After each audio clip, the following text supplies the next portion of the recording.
So, hey guys, welcome back to the Soulful Wonderings podcast. I'm your host, Heather, as you all know. But today, I have a very special guest, Miss Felicia, who owns Sacred Bloom here in New Iberia, Louisiana.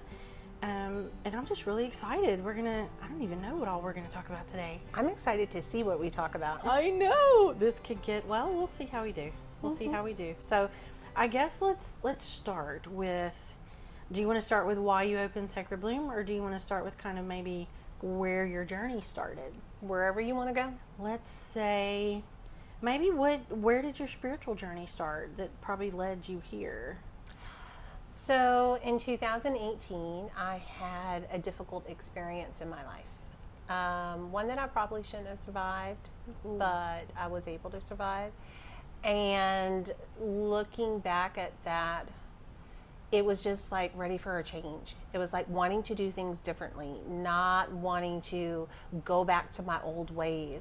And then just weird things started happening. So then I jumped in the rabbit hole. Oh, the rabbit hole. I know, we're all very familiar with the rabbit hole. A lot of us are still in it. Yes, we are. I feel like I jump down a new one every day. Just something comes up that I go, oh, let me see what this is. Yeah. So how did Sacred Bloom come to be? A couple of years into my journey, me and a couple of friends were talking about opening a metaphysical shop. They wanted to get crystals and jewelry and, all the fun stuff. And I was like, I kind of want to do something a little different. I want classes. I want workshops. I want a room where the questions that I wanted answered, I can go get, have somebody mentor me, have somebody help me, and be that for somebody. So when I moved from Texas to Louisiana, I was seeing all these cute little houses, those old houses on the road and everything. I'm like, that's going to be it. When I move to Louisiana, I'm going to get a little old house. Each room's going to have a different theme, and it's going to be a place for healing, a place where all the questions that I needed answered, if I don't know it, somebody around knows it. Right. Oh, and that's so true. And do you find, one thing that I've discovered is as I went through my journey, I felt like there were things I learned along the way, and maybe it was me being naive, I don't know, but I guess I assumed everyone was doing it the same way, or that everyone knew the same things I knew. But then as I would get to talk to people, and I would say something and they would kind of go, oh, I've never heard of that. How are you? Do you find that is the case? That happened for me. It almost alienates you. It makes you feel like something's wrong, because it was like, oh wow, I had this cool premonition of a parrot on somebody's shoulder, and they're like, you what? What do you mean? And so I kind of started keeping myself quiet, because you never know where people are at on their journey, where they're at on that ego level. So if it's a comparison or a judgment, and that's what it had me feeling bad. It had me feeling like, okay, am I doing something wrong? But now I look at it as we all have our own unique journey. We all have our own unique gifts. Yes, I agree. And I feel like, do you feel like I struggle with, and I say it, that I'm living in two worlds, because I have my corporate life where I have my regular job, and then I have this other thing that I don't know. Sometimes I don't know how to bring it up to people, or I don't know if I should bring it up to people. Are they going to think I'm crazy? Are they going to, I don't even know, burn me at the stake, whatever. It's like, how far are we going to go here? Because, we're in a very Catholic, Christian, and I'm a Christian. Like, but I'm not. So sometimes how do you feel about that? Do you ever feel like you're sort of stuck, not knowing? I did. Yeah. I did. I lived in Baton Rouge for 3 years. Didn't know a soul. And that was my way to kind of come out and be comfortable with who I was without worrying about who was around me. Because to my family, I'm this prim and proper Felicia that does things the way she's supposed to, little obedient Catholic girl. But then in my house, I had my own little One room was like my own little sacred bloom. It was my little spiritual room. I had all my incense going, all my woo-woo stuff, and that was my safe place. So when I opened Sacred Bloom, it was like, okay, no, we're coming all out of the closet. And so that's how it's felt. So now I'm not as concerned about what people think, even my family. I didn't tell my family about me and my gifts until, hey, guess what? I'm opening a business in Louisiana. Cool. And how did they react? My mom and all of my aunts on their way after being here, they're texting each other like, "What's up, witches?" And I'm like, "Oh my God, I've corrupted them." Created a monster. They all left with sage and crystals, and they're showing me what they bought up here, and I'm like, "Oh my gosh!" But it felt very comforting to know they're okay. Yeah. I had to be okay with it. And I think that's a part of our journey that we all forget. Until you accept yourself, others aren't going to accept you. Yeah, that's what I've come to a different place in it lately. And someone said that to me just last night. In fact, they said, you're just different. You have a different confidence in it now. And I said, I used the words, I don't care, but that's not true. I just, I will respect other people. If they don't want me to talk about it, then, I'm willing to respect that. And we don't have to talk about this, but I'm also not going to pretend that I'm somebody else anymore. Yeah. It's just not, it's like, why would I do that? No, it's not, we're not meant to hide who we are. We're meant to embrace it. I luckily have met dozens of women up here that I can talk about all that with. So I've gotten very comfortable, and I notice I'm just casually with somebody that wouldn't come up here. And I'm like, oh yeah, we did a full moon circle last night. And it just goes on kind of. So I think we put more energy into it ourselves than what other people think. Probably so, because do you find when you do that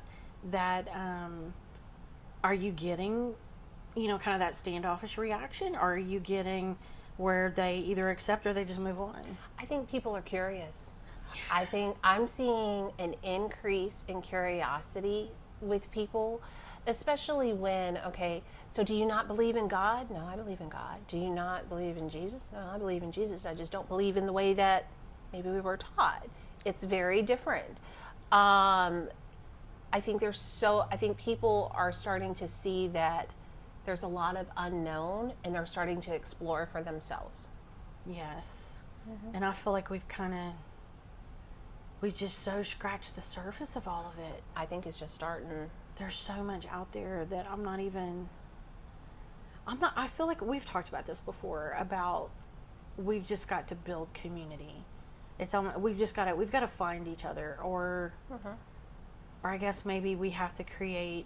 It's kind of what you're doing. I mean, you're creating this safe space for people to come and be curious, and to ask questions, and to, do whatever they want to do. But I don't know. Sometimes I wonder, what else is it that we need to do beyond this? Maybe there's not anything. Maybe this is it, that it's just all about teaching each other. I think it's teaching each other, being there for the younger generations so they don't feel as alienated as we did when we started exploring. My son is 23. He reads books about consciousness and mindfulness and awareness. It's like, okay, he's on the right path. He's doing the right things. But I think it's just so that they can be safe growing up, so they don't have to feel like we did. Yeah, that's something that I figured out in part of my journey was I was trying to figure out some things with my ancestry, so to speak. So I started tracing energy back through my grandparents, and immediately figured out that essentially both my grandparents had been what would be classified as witches. And I struggled with that. I struggled with that label. I've talked about that a lot on here too, that because I have a friend that she's like, well, I mean, aren't you a witch? And I'm like, I don't, it depends on how you define a witch. If you're looking at there can be such a dark connotation to that, that I'm like, no, that's not I'm not that. I'm a light worker. So sometimes I don't know what to do with that label. I've had this conversation with so many people because people come in here and curious, but they're scared because they don't feel comfortable with that word. And I used to have a friend that would tell me, Felicia, you have the witch wound. And I'm like, I don't think it's the witch wound. I don't think it's not accepting. It's, to me, using the N word to describe somebody that's African American. Right. That's how I feel about the witch word. Really? Because even if I've been recently watching The Last Kingdom. Okay. And so here we are in England with the Vikings and everything, and they're healers. And who are the ones that are using the word witch are the ones that are scared of their abilities. And I'm like, that's it right there. It's not, that's where we got the word from. Yeah. So it was to suppress us. So I feel like it's a negative description. I do too. And I feel like sometimes I can kind of wrap my mind around it or kind of play with it a little bit, especially around Halloween or, when people are kind of a little more playful about it and they want to, I don't know, I guess maybe they want to dress up and do all the things. But I guess there's other times when people say, they're like, are you a witch? I literally kind of recoil a little bit, that I'm like, but that's not, what you think of is not what we're doing. I think that's why we recoil. Maybe so. It's because we're energy readers. We can feel what their perception of it is, and we know we don't relate to that. And I'm like you, when I get to playing with herbs, or my best friend and I were in here making our own Florida water, and we made a beautiful ritual out of it. And somebody called me and they're like, Felicia, what are you doing? Oh, just my witchy stuff, And it's like, it's no disrespect to those that identify that. It just doesn't resonate with me. Yeah, and I've seen a lot of people that they will, is it proper to say, they'll die on the hill that I'm a witch. And I'm like, see, I don't know. And when I traced all that stuff back that I was talking about, I traced back a whole line that went back to Romania. And what I kept seeing was these women in their villages, and they had herbs and, paste and I guess tinctures and things like that. And people were coming to them to be healed. And it was like, so that's, to me, that's not a quote unquote witch. That's just, they're just a healer. That's not what society has made a witch look like. Right. Think of the Wizard of Oz, somebody with a green face, really ugly, big nose, and that's evil. And so that's what I think. Okay, are you positive, which light workers were love and light, and then or negative, like the witch on Wizard of Oz? And it's like, no, I kind of go this way because I don't resonate with anything that's negative. Not that I'm perfect, but I just don't feel that way. Like you, I've done the ancestry DNA. My 7th generation grandmother, Creole family, strong Creole roots. She was a slave, and she was the healer, and very well known, like ended up being freed, owned a plantation, all that kind of stuff. But she was the local healer. And then now recently, since my gifts and talking about this with my family, my grandfather was telling me, he said, yeah, my grandmother and my great grandmother, the police used to come to her and were looking for a body, and she sat there and told them, here's a candle, we're going to light the candle, go walk along the river, and when the candle goes out, that's where you're going to find the body. And sure enough, they did. So amazing to find that out and think, okay, I'm not the child that was left on the doorstep. I wondered that at times too, that I wondered how did this happen? Because none of my family's like this. And I remember that day when I was trying to trace all this was the first time my mom has ever come through for me in like a medium reading. And as soon as I was really tapped in, she was immediately in my head, and the first thing out of her mouth was, I'm sorry. And I was like, yeah, you should be, because apparently they had just hidden all of this from me all my life. And I was like, so it took all of this for me to find all of this. That I just wonder sometimes how things would have been different had I known. But it wasn't safe. Yeah. And apparently I wasn't meant to know. I wasn't meant to know now. So, but sometimes that frustrates me. But then I also feel bad for them that they didn't feel like they could do that. Yeah, and that's what we're here to fix and clear up those generational wounds, because, and I've gone down that little hole of, man, I wish that was like this earlier. I wish I knew this when I was in my 20s. But then I've started to accept that my life, my journey up until that point has made me who I am now. So I couldn't have known earlier, or I wouldn't be who I am right now. Right. And I think I wonder how I would have been had I known some of the things that I'm capable of doing when I was younger. Probably wouldn't have been a good thing to know some of those things, but yeah. But yeah, that's just something I think about, that kind of thing a lot, and how so many people, we were talking about earlier, that the veil is so thin right now. It is. People that do nothing, that don't know anything about this, are suddenly having dreams and vision, all the things that, and I think it's kind of scaring them because they don't know. I think it's scaring some. I know just in my circle, just because of the type of people that I talk to on a regular, oh, they're excited. You know, Felicia, I was in a meditation and this person, I just saw this face like right over me. I was like, oh, that's cool, to this starting, you know. And I think that's one thing I wish I knew sooner, is not to be scared. I saw spirits as a child, and up until I was 23, because I was pregnant with my oldest son, there was a little girl standing at the foot of my bed. And I freaked out, and I'm surprised I didn't go into labor that day. And that's the last time I saw spirit. Now I can tell when somebody's there. I can almost describe it, like I can feel it, but I don't see it as clearly as I used to. But now I'm hearing them, and they're having a party.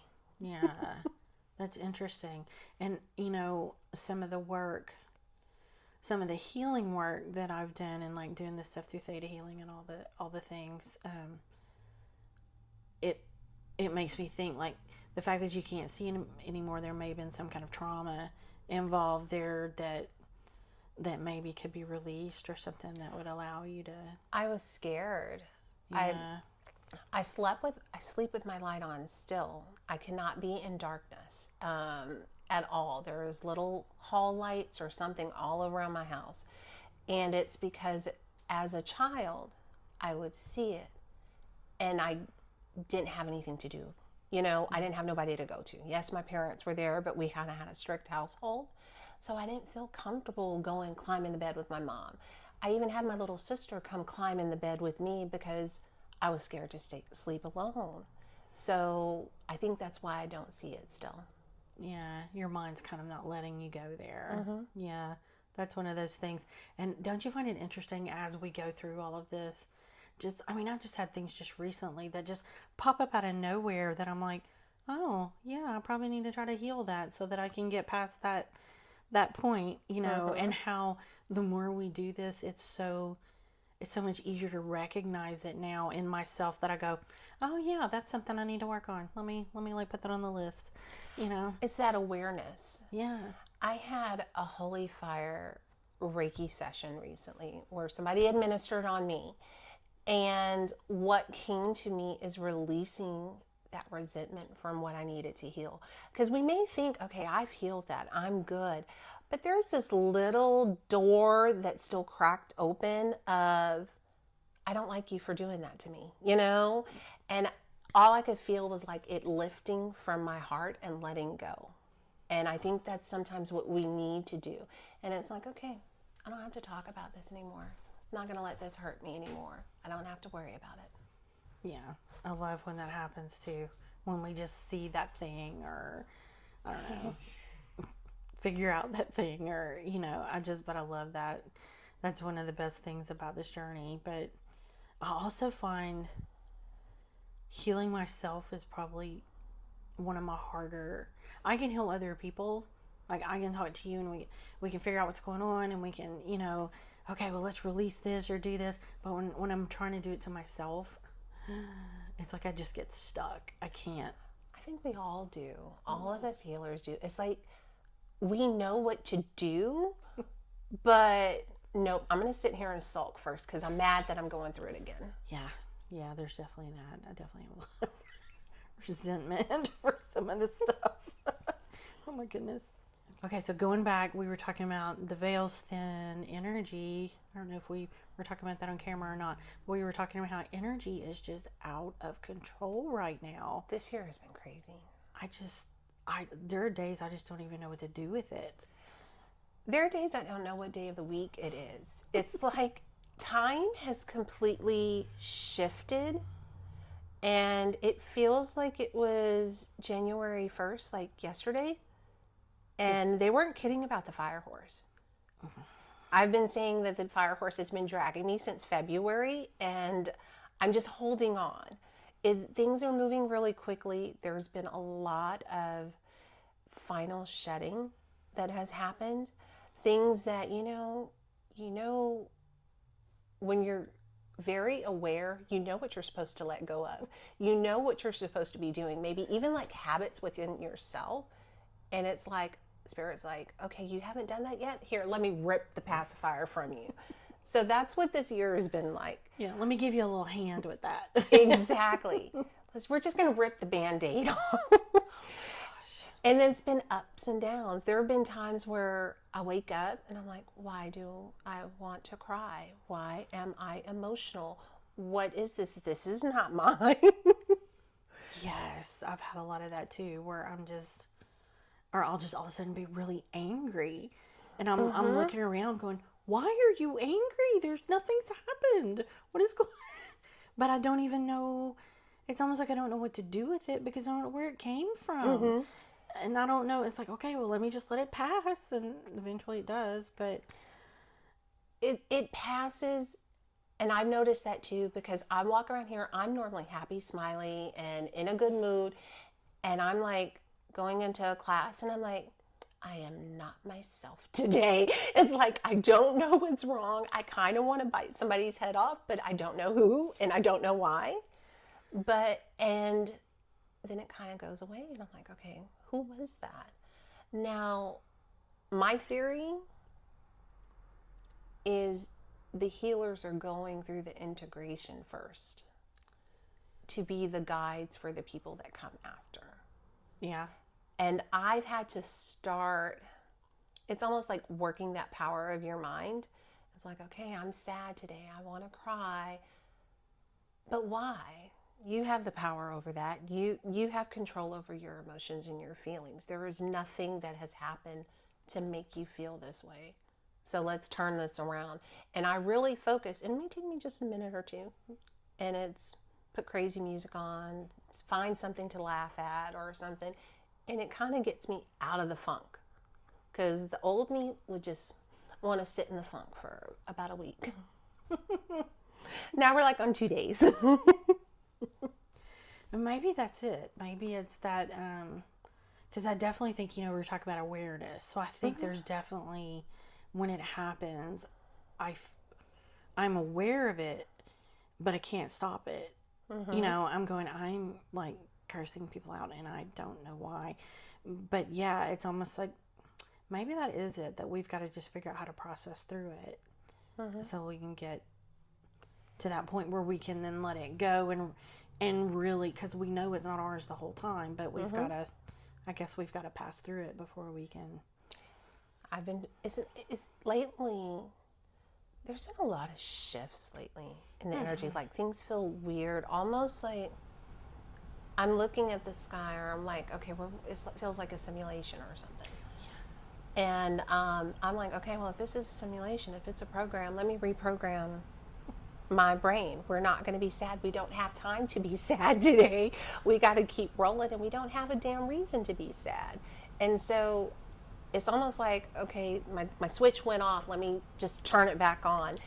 And this has been a new thing, and it's kind of going good. And I'm like, okay, we got new superpowers. Yeah. Well, and when my journey kind of shifted a lot, was, and I've talked about this on the podcast a few times, but after COVID, I was struggling with long COVID, and literally thought I was going to die because I would have these weird, they were like seizure like episodes, and when it would happen, it would zap all my energy, and we literally thought it was eventually just going to shut my body down because we couldn't figure out what it was. So then that's how I got started in theta, because I met this girl that does theta healing, and the first thing she said, once she was really able to scan me and take a look, is she goes, "Oh, you're a portal." And I was like, "What the hell is a portal? Like, what are we talking about here?" And so what we think, at least, is that I run energy. I run energy kind of constantly, and so it's maybe entities, it may just be whatever, and so we think COVID kind of woke me up in a way to that particular thing. So I think there's times when I just feel it moving, and I'm wondering if that's what other people are feeling too, though, that I literally am like, I'll start I'm antsy, I can't sit still, and then I realize it's because I'm just feeling all this energy, and I have to stop and kind of almost meditate, but drop in a breathing or something, and really just let that energy start to flow out, because it's more than I can handle.